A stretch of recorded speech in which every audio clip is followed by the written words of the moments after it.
오늘 하나님께서 우리에게 주시는 말씀은 요한복음 4장 말씀입니다. 우리 이 시간 먼저 드라마 바이블로 하나님의 말씀을 읽고 그 뒤에 은혜 나누도록 하겠습니다. 제4장. 예수께서 제자를 삼고 세례를 베푸시는 것이 요한보다 많다 하는 말을 바리새인들이 들은 줄을 주께서 아신지라. 예수께서 친히 세례를 베푸신 것이 아니요 제자들이 베푼 것이라. 유대를 떠나사 다시 갈릴리로 가실새 사마리아를 통과하여야 하겠는지라. 사마리아에 있는 수가라는 동네에 이르시니 야곱이 그 아들 요셉에게 준 땅이 가깝고 거기 또 야곱의 우물이 있더라. 예수께서 길 가시다가 피곤하여 우물 곁에 그대로 앉으시니 때가 6시쯤 되었더라. 사마리아 여자 한 사람이 물을 기르러 왔음에 예수께서 물을 좀 달라. 이는 제자들이 먹을 것을 사러 그 동네에 들어갔음이로라. 사마리아 여자가 이르되 당신은 유대인으로서 어찌하여 사마리아 여자인 나에게 물을 달라 하나이까? 이는 유대인이 사마리아인과 상종하지 아니함이로라. 네가 만일 하나님의 선물과 또 내게 물 좀 달라는 이가 누구인 줄 알았더라면 네가 그에게 구하였을 것이요 그가 생수를 내게 주었으리라. 주여, 물 기를 그릇도 없고 이 우물은 깊은데 어디서 당신이 그 생수를 얻겠사옵나이까? 우리 조상 야곱이 이 우물을 우리에게 주셨고 또 여기서 자기와 자기 아들들과 짐승이 다 마셨는데 당신이 야곱보다 더 크니이까? 이 물을 마시는 자마다 다시 목마르려니와 내가 주는 물을 마시는 자는 영원히 목마르지 아니하리니 내가 주는 물은 그 속에서 영생하도록 솟아나는 샘물이 되리라. 주여, 그런 물을 내게 주사 목마르지도 않고 또 여기 물 기르러 오지도 않게 하옵소서. 가서 내 남편을 불러오라. 나는 남편이 없나이다. 내가 남편이 없다는 말이 옳도다. 너에게 남편 5이 있었고 지금 있는 자도 내 남편이 아니니 내 말이 참되도다. 주여, 내가 보니 선지자로소이다. 우리 조상들은 이 산에서 예배하였는데 당신들의 말은 예배할 곳이 예루살렘에 있다 하더이다. 여자여, 내 말을 믿으라. 이 산에서도 말고 예루살렘에서도 말고 너희가 아버지께 예배할 때가 이르리라. 너희는 알지 못하는 것을 예배하고 우리는 아는 것을 예배하노니 이는 구원이 유대인에게서 남이라. 아버지께 참되게 예배하는 자들은 영과 진리로 예배할 때가 오나니 곧 이때라. 아버지께서는 자기에게 이렇게 예배하는 자들을 찾으시느니라. 하나님은 영이시니 예배하는 자가 영과 진리로 예배할지니라. 메시아, 곧 그리스도라 하는 이가 오실 줄을 내가 아노니 그가 오시면 모든 것을 우리에게 알려주시리이다. 네게 말하는 내가 그라. 이때에 제자들이 돌아와서 예수께서 여자와 말씀하시는 것을 이상히 여겼으나 무엇을 구하시나이까? 어찌하여 그와 말씀하시나이까? 묻는 자가 없더라. 여자가 물동이를 버려두고 동네로 들어가서 사람들에게 이르되 내가 행한 모든 일을 내게 말한 사람을 와서 보라. 이는 그리스도가 아니냐? 하니 그들이 동네에서 나와 예수께로 오더라. 그 사이에 제자들이 청하여 이르되 라삐여, 잡수소서. 내게는 너희가 알지 못하는 먹을 양식이 있느니라.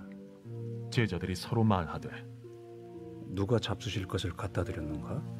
나의 양식은 나를 보내신 이의 뜻을 행하며 그의 일을 온전히 이루는 이것이니라.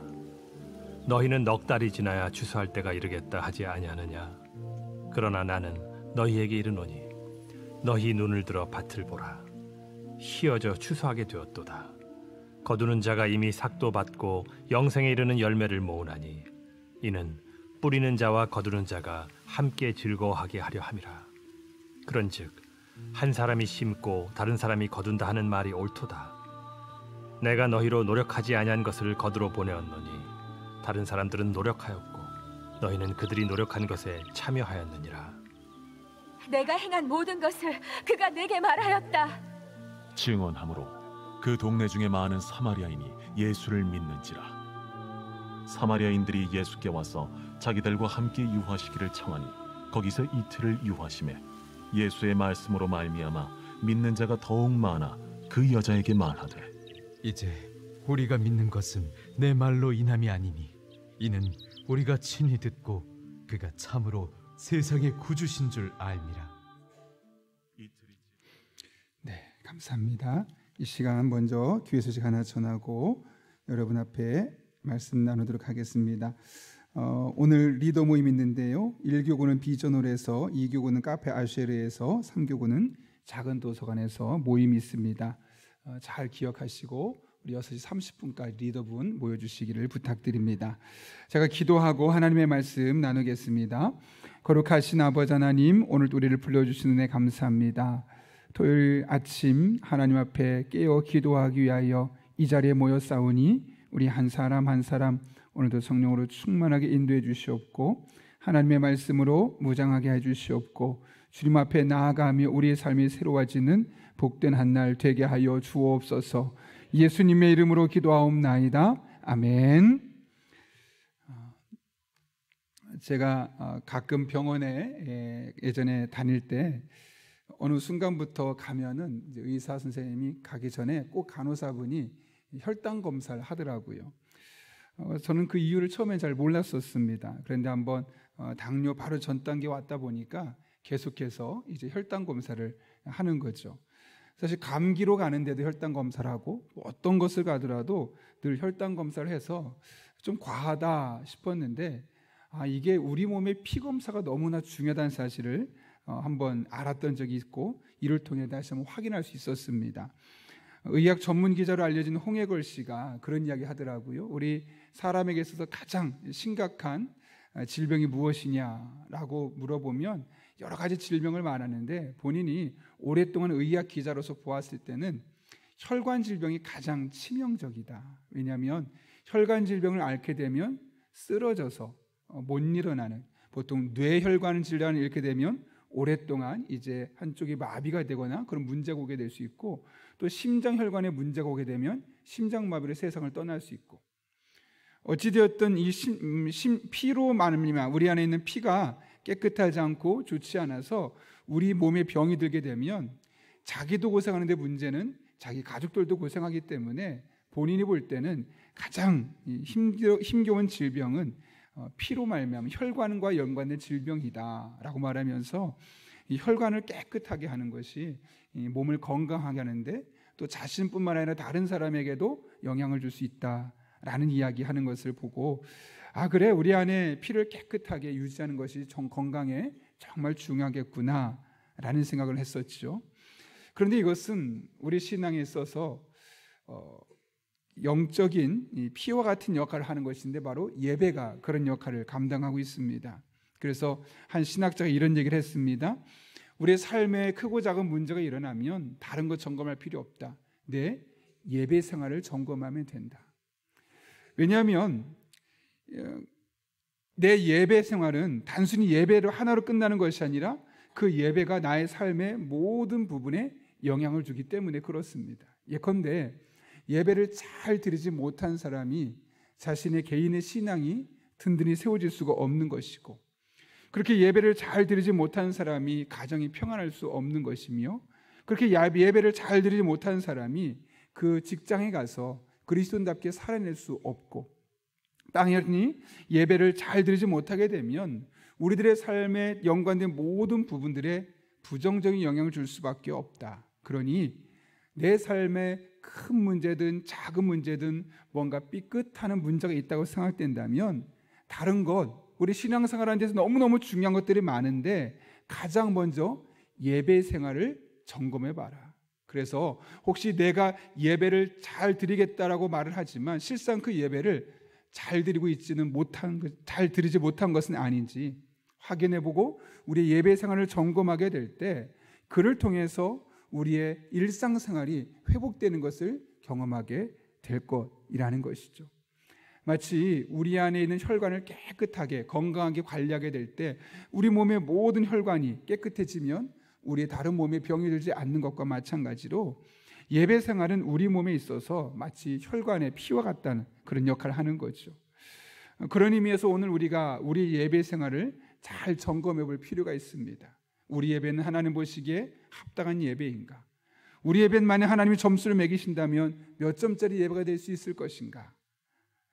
오늘 본문을 통해 이 같은 사실을 우리가 확인하고 점검할 수 있기를 바랍니다. 오늘 본문의 말씀을 보게 되면 예루살렘에서 사역하셨던 예수님께서 갈릴리로 돌아가십니다. 그런데 갈릴리로 돌아가시는 길에 예수님은 의도적으로 사마리아를 통과합니다. 그리고 수가라는 지역에 머물게 되는데 그곳에 가서 한 여인을 만나고 그 여인에게 물을 달라라고 말씀하시는 예수님의 모습으로 오늘 본문을 시작하고 있습니다. 예수님께서는 사실 유다 땅에서 갈릴리로 가는데 다른 길도 있었음에도 불구하고 의도적으로 사마리아를 지나서 가게 되는 거죠. 이것이 왜 중요하냐면 당시 유대인들은 사마리아인과 상종하지 않으려고 했습니다. 잘 아시는 것처럼 아수르에게 이스라엘 땅이 멸망당하고 나서 아수르가 펼쳤던 가장 첫 번째 정책이 뭐냐면 이방인들을 그 땅에 옮겨놔서 그 땅에 있는 사람들을 혼혈화시키는 겁니다. 그래서 순수하게 그리스도는 순수하게 이스라엘 백성으로 살지 못하도록 그들의 신앙의 순수성을 바꿔놓기 위해서 외부에서 점령한 나라들의 사람들 이쪽에 옮겨다 놓고 피가 섞이게 해서 그들의 이 순수한 정체성을 흔드는 것이 아수르의 정책이었죠. 그러다 보니 아수르에게 멸망당했던 북이스라엘 땅에 오늘날로 말하면 사마리아라고 말하겠죠. 그 사마리아 땅에 이런 혼혈들이 많아지게 되었습니다. 그래서 유대 사람들은 사마리아 사람들을 상종조차 하지 않았고 무엇보다 그들을 좀 원색적인 표현을 쓰게 되면 잡종이다라고 말할 정도로 그들을 기피했습니다. 그렇게 시작해서 무려 500년 동안 유대인들은 사마리아 사람들을 아주 지저분한 사람들, 동행해서는 안 되는 사람들 그렇게 생각했고, 그래서 꼭 만약에 유다에서 갈릴리로 가게 되면 직진하면 사마리아를 들러야 되니까 꼭 요단 동쪽으로 돌아서 가는 우회적인 길을 만들어 놓을 정도로 그렇게 유대인들은 사마리아인들을 싫어했습니다. 아마 실제로 예루살렘의 성지순례 가보신 분들은 보셨을 겁니다. 하얀 옷을 입은 특수한 사람들이 존재합니다.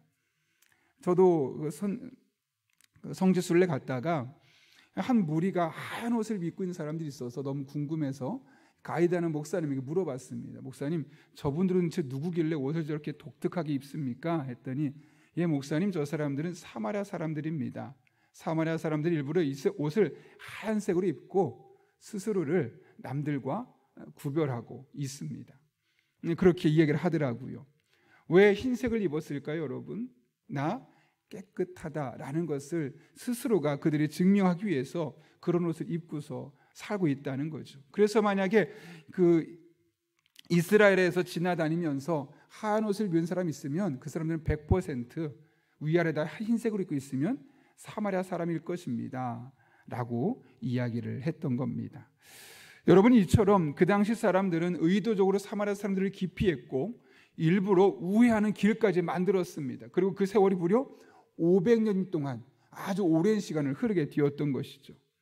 그런데 오늘 본문을 보게 되면 예수님은 유대인임에도 불구하고 어디를 가십니까?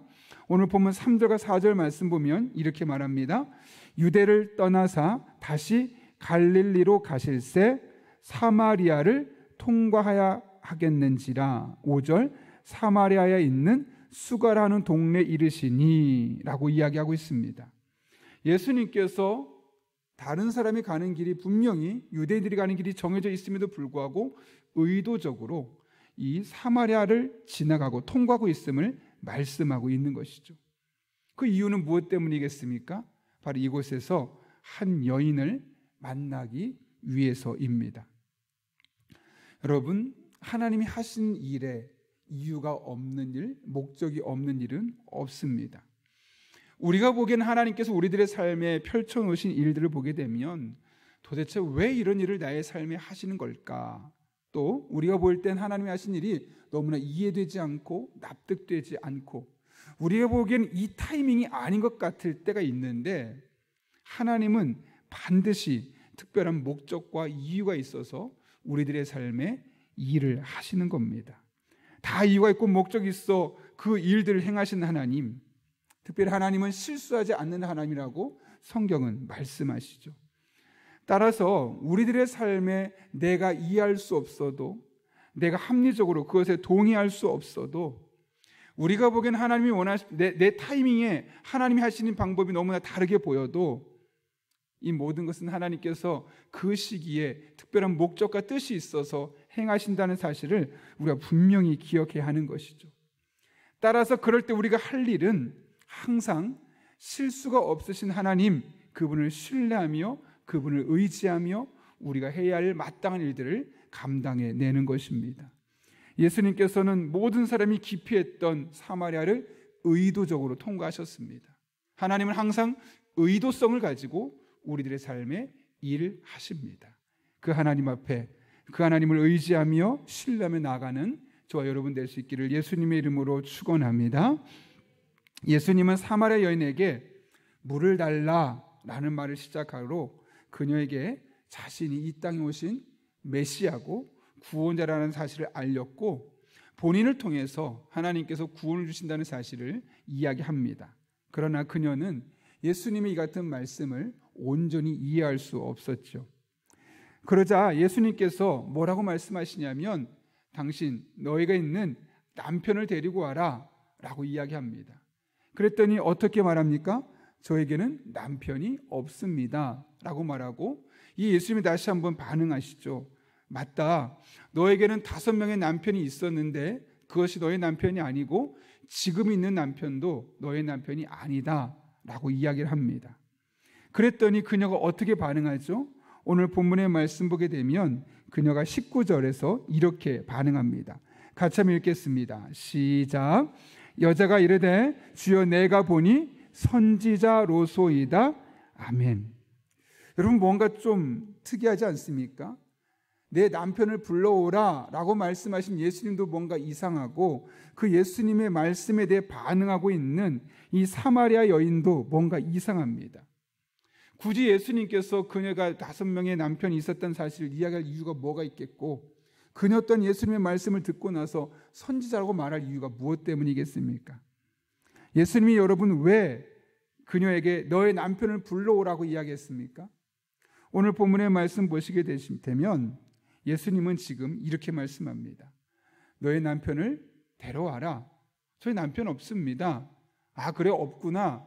사실 이것이 일반적인 사람들의 반응일 겁니다. 왜냐하면 그녀가 몇 명의 남편이 있었는지 사람들은 알 수 없기 때문이죠. 그러나 예수님은 아셨습니다. 분명히 너에게 그동안 5명의 남편이 있었고 지금은 6번째 남편인데 사실 그 남편도 너의 진짜 남편은 아니다. 물론 그 안에 함축되어 있는 여러 가지 의미가 있겠지만 예수님께서 이 말씀하신 이유가 무엇 때문이겠습니까? 여러분, 예수님이 이 사실을 어떻게 알 수 있었습니까? 누구한테 그녀의 소문을 들었습니까? 오늘 처음 만난 거죠.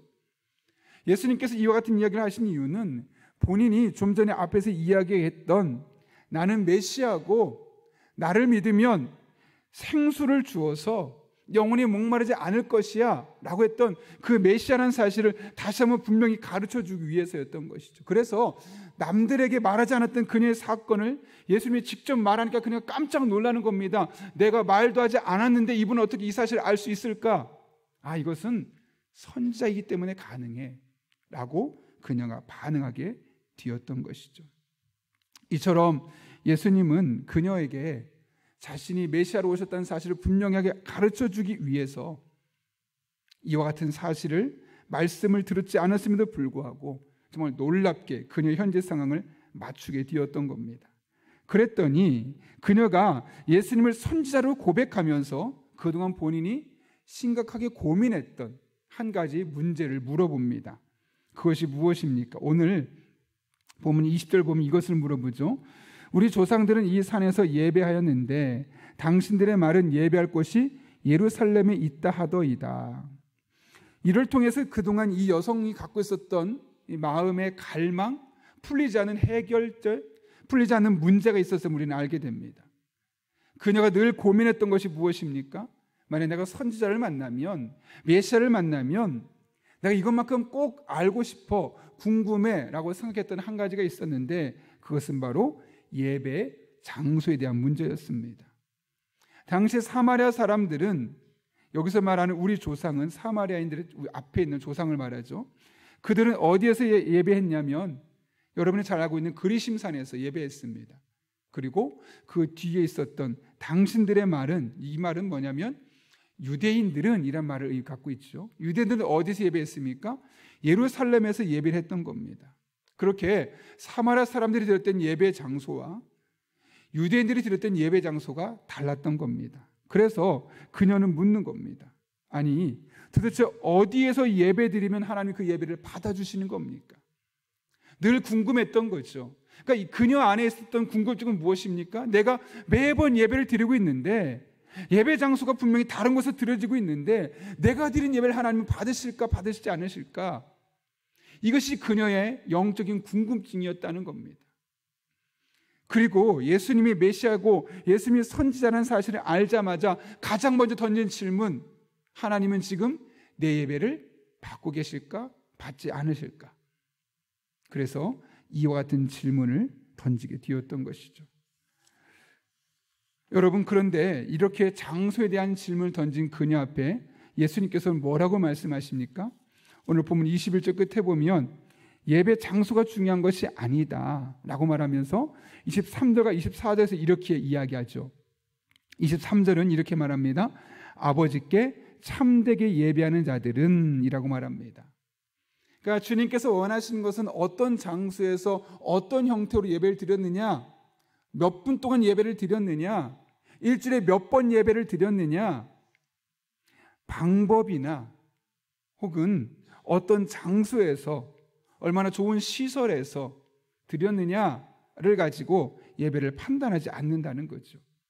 오히려 참되게 예배하고 있느냐, 그렇지 않느냐, 그렇게 말씀하고 계신 것이고, 그러면서 말씀하시기를 24절에서 하나님은 영이시니 예배하는 자가 영과 진리로 예배할지니라 라고 이야기하고 있는 것을 보게 됩니다.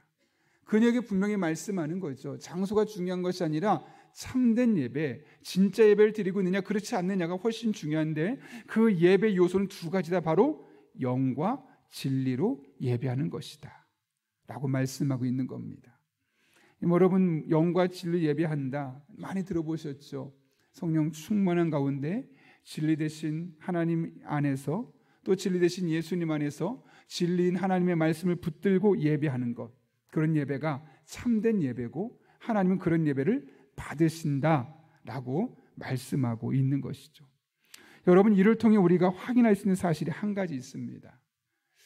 우리는 보통 예배를 드리면서 이 예배가 좋은 예배냐 그렇지 않는 예배냐 여러 가지 모습으로 판단합니다. 어떤 것을 가지고 판단합니까? 예배 분위기를 이야기할 수도 있죠. 그리고 그 분위기를 형성하는 것 중에 하나는 찬양팀이 될 수 있고, 찬양대가 될 수도 있고, 또 그날 설교자가 될 수 있고, 그날의 기도자가 될 수 있고, 우리가 생각하는 여러 가지 요소들이 있습니다. 그래서 찬양팀이 좀 뭔가 많은 사람이 모든 풀 세션을 갖춰서 뭔가 감동적으로 내 마음을 울릴 수 있으면 오늘 예배 참 좋았다. 혹은 찬양대에 찬양뿐만 아니라 악기가 여러 가지 동원되면서 정말 그 찬양 악기가 뭔가 웅장하게 예배를 드리면 그런 예배는 참 좋았다.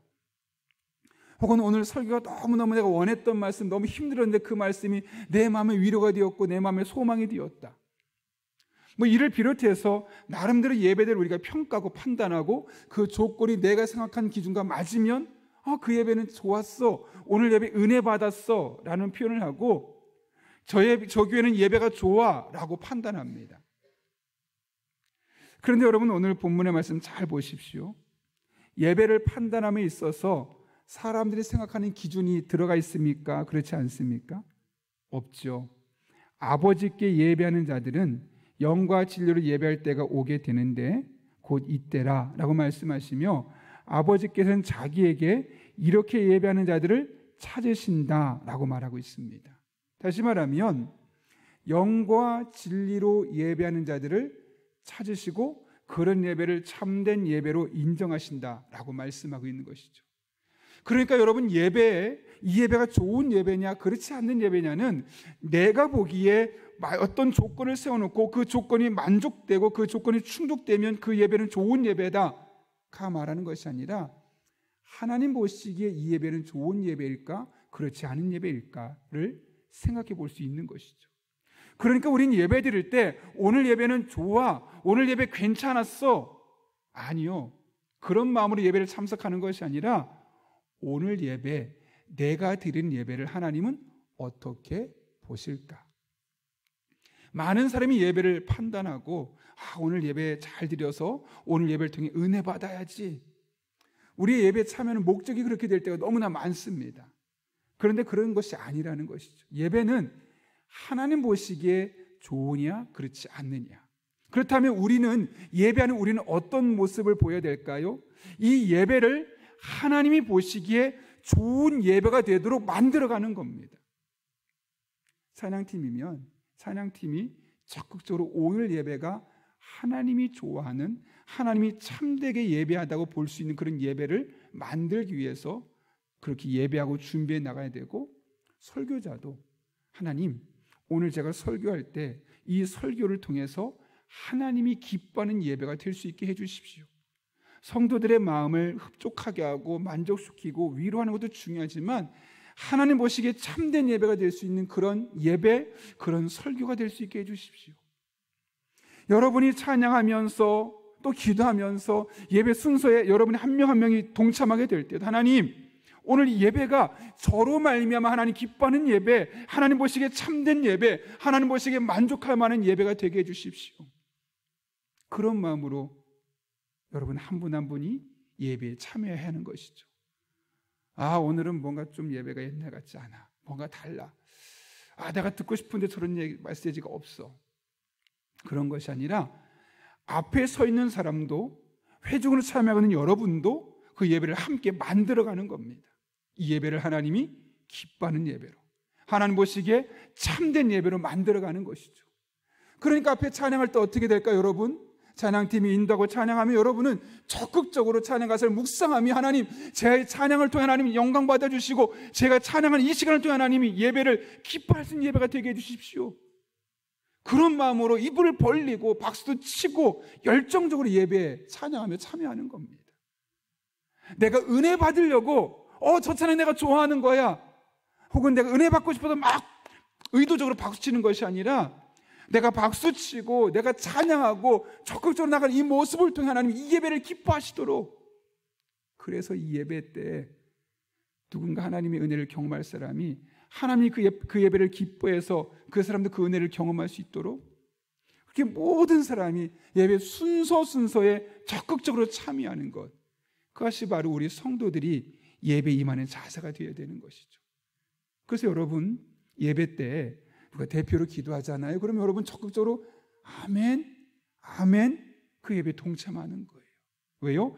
그 예배를 여러분이 저 기도 내가 그동안 했던 기도인데 아멘, 내가 원하는 순간순간마다 아멘 아멘 하는 것이 아니라 그 예배를, 그 기도를 하나님이 기뻐하는 참된 예배가 되게 하기 위해서 찬양에도 적극적으로 참여하고, 기도할 때도 아멘으로, 회중이지만 함께 동참하고, 말씀에도 함께 아멘으로 동참하고, 그 예배 순서에 마음을 다하고 힘을 다하고 성령 충만한 가운데 진리되신 하나님의 말씀을 따라 예배하는 그런 우리의 삶이 나타나게 될 때, 그 예배가 교회 안에서 드리건 교회 밖에서 드리건, 시설이 웅장하고 거대하고 좋은 곳에서 드리건 시설이 열악한 곳에서 드리건, 찬양팀이 10명이건 100명이건 상관없이 하나님은 그런 예배를 기뻐 받으시는 것이죠. 예전에 제가 한 장이동에서 사역할 때 그런 일이 있었어요. 목사님께서 한 되게 은사가 많은 전도사님을 이렇게 모시고 오셨는데, 그분이 예배를 드리면 좀 되게 독특하게도 하나님이 이 예배를 어떻게 보시는지 그런 마음을 막 느끼는 분이 계셨어요. 그래서 함께 저희와 예배를 드리고 나서 이제 잠깐 나와서 이야기를 하는데 하나님 막 울고 계시다고 그러는 거예요. 나름대로 우리 성도들하고 막 열심히 정말 예배를 드렸었는데 하나님이 너무너무 마음 아파한대요. 왜 그런가 했더니, 예배에 온 많은 사람들이 예배를 통해서 내가 뭔가를 받으려고, 예배를 통해 얻으려고 하지, 정말 한 사람의 예배자가 되어서 내가 이 예배에 동참해서 하나님 예배를 기뻐하도록 그런 예배를 만들겠다, 이런 마음으로 예배하는 사람이 많지 않다는 거예요. 그래서 막 그 이야기를 하면서 간증을 했더니 놀라운 일이 일어났어요. 그 뒤에 성도들이 예배가 달라지는 거예요. 왜요? 하나님이 내 예배를 보고 계시다, 내 예배를 평가하고 계시다. 여러분, 지금 만약 하나님께서 여러분이 드린 예배를 보고 계세요. 그리고 예배자로 서 있는 우리의 모습을 보며, 그래, 너 예배 잘하고 있구나, 너 예배 왜 그렇게 드리니?